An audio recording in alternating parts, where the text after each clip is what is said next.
तो स्टार्ट करते हैं लेक्चर 1 के साथ। आज हम पढ़ेंगे केमिस्ट्री। तो केमिस्ट्री क्या होती है? केमिस्ट्री एक ऐसा ब्रांच है साइंस की जिसके अंदर हम मैटर के स्ट्रक्चर, कंपोजिशन और मैटर की प्रॉपर्टीज़ के बारे में पढ़ते हैं। तो जैसे रियल लाइफ के अंदर भी सब चीज़ें रूल्स और लॉज के अकॉर्डिंग ही होती है, तो केमिस्ट्री में भी कुछ लॉज हैं जिसके अकॉर्डिंग हम चलते हैं। तो उनमें से पहला लॉ है law of conservation of mass. अब इसके अंदर क्या बताता है? ये बताता है कि मैटर या मास कभी भी क्रिएट नहीं हो सकता और कभी भी डिस्ट्रॉय नहीं हो सकता। एक फॉर्म से दूसरे फॉर्म में जा सकता है, पर कभी भी हम मैटर को ना ही क्रिएट कर सकते हैं, बना सकते हैं, और ना ही डिस्ट्रॉय कर सकते हैं, ख़त्म कर सकते हैं। दूसरा जो हमारे पास लॉ है वो है लॉ ऑफ डेफिनेट प्रोपोर्शन। अब लॉ ऑफ डेफिनेट प्रोपोर्शन क्या बताता है? ये बताता है कि जब अगर हमारे पास कोई कंपाउंड है, जैसे कि CO2, कार्बन डाइऑक्साइड, उसको अगर हम उसके 2 सैंपल लेते हैं, एक नेचर में और दूसरा खुद बनाते हैं, तो दोनों केस में जो कार्बन और ऑक्सीजन का वेट रेशियो है, कार्बन और ऑक्सीजन का जो वेट रेशियो है CO2 में, वो हमेशा सेम आता है। चाहे वो सैंपल कहीं से भी ले लें हम, तो उन दोनों का जो वेट रेशियो आएगा वो हमेशा सेम आएगा। तो ये था लॉ ऑफ डेफिनेट प्रोपोर्शन। अब तीसरा है लॉ ऑफ मल्टीपल प्रोपोर्शन। अब लॉ ऑफ मल्टीपल प्रोपोर्शन क्या बताता है? लॉ ऑफ मल्टीपल प्रोपोर्शन ये बताता है कि अगर कभी भी हम 2 एलिमेंट लेते हैं और उनको कंबाइन करके एक से ज़्यादा कंपाउंड बनाते हैं, तो उनमें से एक एलिमेंट का मास अगर हम फिक्स रखें, तो दूसरे एलिमेंट का जो मास है उसका रेशियो दोनों कंपाउंड में वो हमेशा एक स्मॉल होल नंबर रेशियो आता है। अब ये कह क्या रहा है वो मैं बताता हूँ कि अगर हमने जैसे 2 एलिमेंट सेलेक्ट कर दिए, हाइड्रोजन और ऑक्सीजन, अब इनसे हमने 2 कंपाउंड बना लिए। 2 कंपाउंड कौन से बना लिए? एक बना लिया वाटर H2O और दूसरा H2O2, इसको बोलते हैं हाइड्रोजन परऑक्साइड। अब तुम लोग देखोगे तो तुमको पता चलेगा कि H2O और H2O2 में दोनों में H 2 है। तो अगर हम मान लें कि हमने हाइड्रोजन 2 ग्राम लिए, तो H2O बनाने के लिए हमारे पास जो ऑक्सीजन आएगी वो 16 ग्राम आएगी, और H2O2 बनाने के लिए हमारे पास जो ऑक्सीजन लगेगी वो 32 ग्राम की लगेगी। ठीक है। तो अब इसके अंदर अगर हम हाइड्रोजन को फिक्स रखते हैं और ऑक्सीजन का वेट रेशियो देखें, तो वो रेशियो आता है 16:32, जिसको अगर हम सिंप्लीफाई करें तो 1:2 आ जाता है। 1:2 क्यों? क्योंकि 32 16 का डबल है। तो ये रेशियो क्या है? ये जो रेशियो है ये है सिंपल होल नंबर रेशियो। ठीक है। इसको सिंपल होल नंबर रेशियो क्यों कहते हैं? इसको सिंपल होल नंबर रेशियो इसलिए कहते हैं क्योंकि ये सिंपल नंबर्स में, होल नंबर्स में, सिंपल होल नंबर्स में। कॉम्प्लेक्स रेशियो कौन से हो सकते थे? जैसे 13:17, 17:19, तो ये सब है कॉम्प्लेक्स रेशियोज। ठीक है। तो ये लॉ बस ये कहता है कि अगर हम 2 एलिमेंट सेलेक्ट करते हैं और उनसे एक से ज़्यादा कंपाउंड बनाते हैं, तो अगर हम एक एलिमेंट का वेट सेम रख लें, तो दूसरे एलिमेंट के जो वेट्स हैं अलग अलग कंपाउंड में, उनका रेशियो हमेशा एक स्मॉल होल नंबर में आता है। ठीक है। अब आगे चलते हैं। अगला जो हमारा लॉ है वो लॉ है law of Lussac's law of gaseous volume. अब लुसेक क्या बताता है अपने लॉ में? ये कहता है कि जब भी हम किसी रिएक्शन में, केमिकल रिएक्शन के अंदर गैसेस का यूज़ करते हैं, उनको कंबाइन करें या उनको प्रोड्यूस करें, तो उस टाइम पे जब हम गैसेस का यूज़ करते हैं उनको हम वॉल्यूम के रेशियो में लेते हैं, बजाय कि ग्राम्स में लेने के। जैसे अभी तक मैंने बताया कि उसके 2 ग्राम थे हाइड्रोजन के, ऑक्सीजन के हमको 16 लगे H2O केस में, हाइड्रोजन परऑक्साइड के केस में 32 लगे। लेकिन अगर इसी रिएक्शन को H2O वाली को अगर हम गैसियस फेज में देखते, कि अगर हम गैसेस ले लेते तो कैसे देखते?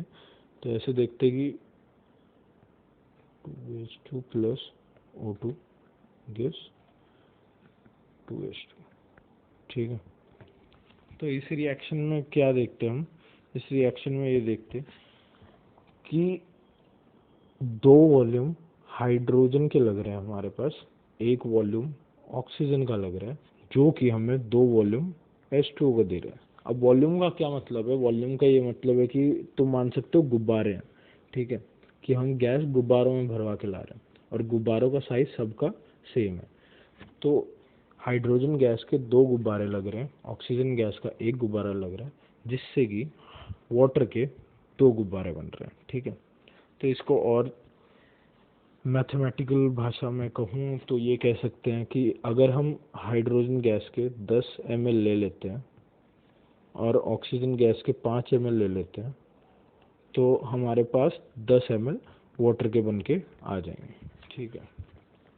तो सिंपल सा लॉग यही है कि हमेशा वॉल्यूम्स के टर्म्स में बात होती है, ग्राम्स और वेट्स के टर्म में नहीं होती, ठीक है। अब आगे चलते हैं। अगला हमारे पास जो लॉ आता है वो है एवोगैड्रोस लॉ, ठीक है। एवोगैड्रोस लॉ क्या कहता है? ये कहता है कि अगर वॉल्यूम इक्वल है गैस की और टेम्परेचर प्रेशर भी सेम है, तो उसके अंदर जो नंबर ऑफ मॉलिक्यूल है वो भी सेम आने चाहिए। अब ये क्या कह रहा है, जो हमने अभी बलून लिए थे हाइड्रोजन और उसके केस में, जो अभी हमने ये लिए थे, इनके अगर हम बलून्स लेते हैं, जैसे कि यहाँ पे 2 वॉल्यूम हाइड्रोजन गैस के हैं और 2 वॉल्यूम ही वाटर का बना है, तो इन दोनों वॉल्यूम के अंदर जो मॉलिक्यूल्स का नंबर होगा वो सेम होगा। जैसे अगर हम हाइड्रोजन गैस को किसी गुब्बारे में ले आते हैं, तो इसके अंदर हाइड्रोजन गैस है और इसके अंदर जितने नंबर ऑफ पार्टिकल्स हैं वो एक और गुब्बारे के इक्वल होते हैं जिसके अंदर वाटर है, ठीक है।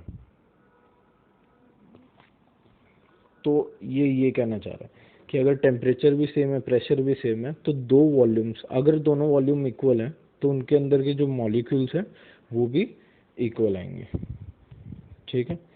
अब अगला हमारे पास चीज़ आती है एटॉमिक मास। एटॉमिक मास क्या होता है? किसी भी एटम के मास को उसका एटॉमिक मास बोलते हैं। अब एटम में एक बहुत ही ज़्यादा छोटी चीज़ है, ठीक है, काफ़ी छोटा पार्टिकल होता है, तो उसका वेट भी कम होगा। अब इतने कम वेट को मेजर करने के लिए अगर हम ग्राम्स में मेजर करें, केजी में मेजर करें, तो काफ़ी छोटी वैल्यू आएगी, ठीक है, 10⁻⁻⁻ में काफ़ी ज़्यादा, ठीक है।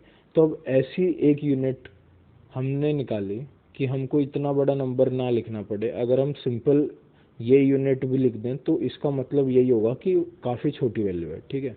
तो हमने उस यूनिट का नाम दे दिया एटॉमिक मास यूनिट, AMU, जिसको आजकल सिर्फ U से भी रिप्रेजेंट करते हैं, यूनिफाइड मास।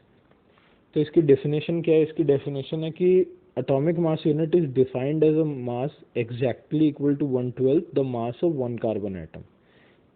अब ये क्या बोल रहे हैं कि एक एटॉमिक मास यूनिट, अगर हम कार्बन 12 एटम के मास को 12 से डिवाइड कर दें, उसके इक्वल आती है, ठीक है। तो वैल्यू क्या आती है एक एटॉमिक मास यूनिट की? वो है 1.66 इंटू 10⁻⁻24 ग्राम, ठीक है। तो काफ़ी छोटी वैल्यू आई है, माइनस में पावर है और काफ़ी ज़्यादा। तो अब मैंने बोला था कि कार्बन 12 एटम को यूज़ करते, कार्बन 12 क्यों बोला, कार्बन क्यों नहीं बोला? वो इसलिए नहीं बोला क्योंकि नेचर में अलग अलग कार्बन के भाई बंधु मिलते हैं, ठीक है। तो कार्बन अलग अलग फॉर्म्स, अलग अलग मासेस के साथ एग्जिस्ट करता है नेचर के अंदर, ठीक है। तो इसी टाइप के ग्रुप ऑफ एलिमेंट्स को हम बोलते हैं isotopes. Elements having same atomic number but different atomic mass, जैसे कार्बन है। अब कार्बन का एटॉमिक नंबर कितना है?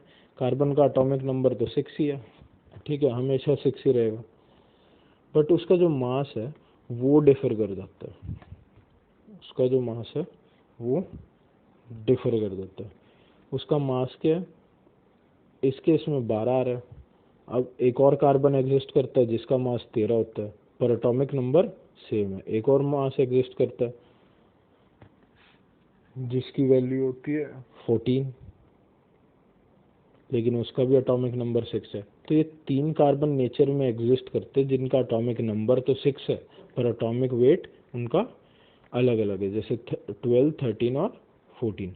अब इस सिनेरियो में अगर मैं पूछूं कि कार्बन का मास बताओ, तो लोग कंफ्यूज हो जाएंगे कि कौन सा बताएं, 12 बताएं, 13 बताएं या 14 बताएं। तो इस कंफ्यूजन को दूर करने के लिए हमने एक मेथड निकाला, एवरेज एटॉमिक मास का। इसके अंदर क्या करते हैं, इसके अंदर ये करते हैं कि रिलेटिव अबंडेंस की परसेंटेज को एटॉमिक मास के साथ मल्टीप्लाई करके उनको टोटल से डिवाइड कर देते हैं। एवरेज हमेशा ऐसे निकालते हैं कि जितने हमको वैल्यूज दे रखी होती हैं उन सबको ऐड किया और टोटल से डिवाइड कर दिया। ठीक है, टोटल नंबर ऑफ वैल्यूज से डिवाइड कर दिया। तो अब भी यही है, परसेंटेज रिलेटिव अबंडेंस मतलब कितना परसेंटेज हमको नेचर में मिल रहा है। जैसे हम मान सकते हैं कि जो हमको कार्बन 12 है वो हमको 98% मिल रहा है नेचर में, 98.89।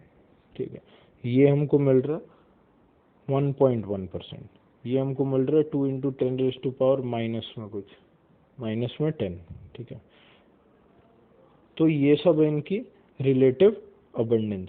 ठीक है, ये सब परसेंटेज में कि हमको 98.89% में कार्बन 12 मिलता है, 1.1% कार्बन 13 मिलता है, 2 × 10⁻⁻10 इतना कम परसेंट में कार्बन 14 मिलता है। अब एवरेज कैसे निकालते हैं, एवरेज कैसे निकालते हैं, एवरेज निकालते हैं इनकी परसेंटेज अबंडेंस को इनके मास से मल्टीप्लाई करके। ठीक है, इनकी परसेंटेज अबंडेंस क्या है, इनकी परसेंटेज अबंडेंस है, पहले की 98.9,